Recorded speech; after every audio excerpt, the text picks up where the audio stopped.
I had a chance to watch the match. Somebody put it up on Facebook or something, and that was the first time I had really seen it. It was like day before yesterday when I watched the match, and I think I had talked to Austin Idol about this on the podcast a couple of weeks ago.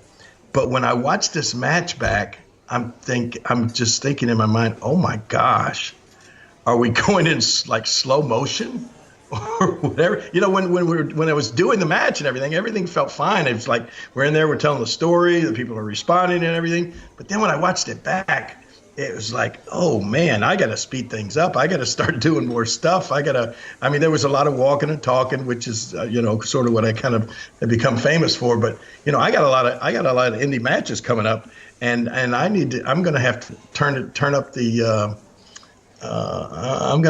the speed a little bit in these matches, because it was kind of embarrassing to watch it back, to realize, even though, at the time everybody seemed perfectly happy with it, but I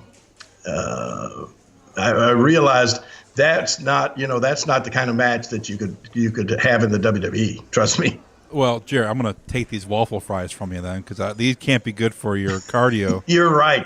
Yes. Can we get a salad for the king? It's got nothing to do with the cardio. It's got to do with the belly-o.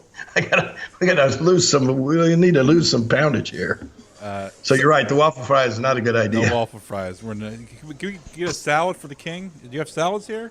No? Yes, we do. Of course, we do. Can we get a big salad for the king? Thanks, Rebecca. Thanks a lot. Yeah. But do you ever watch your matches?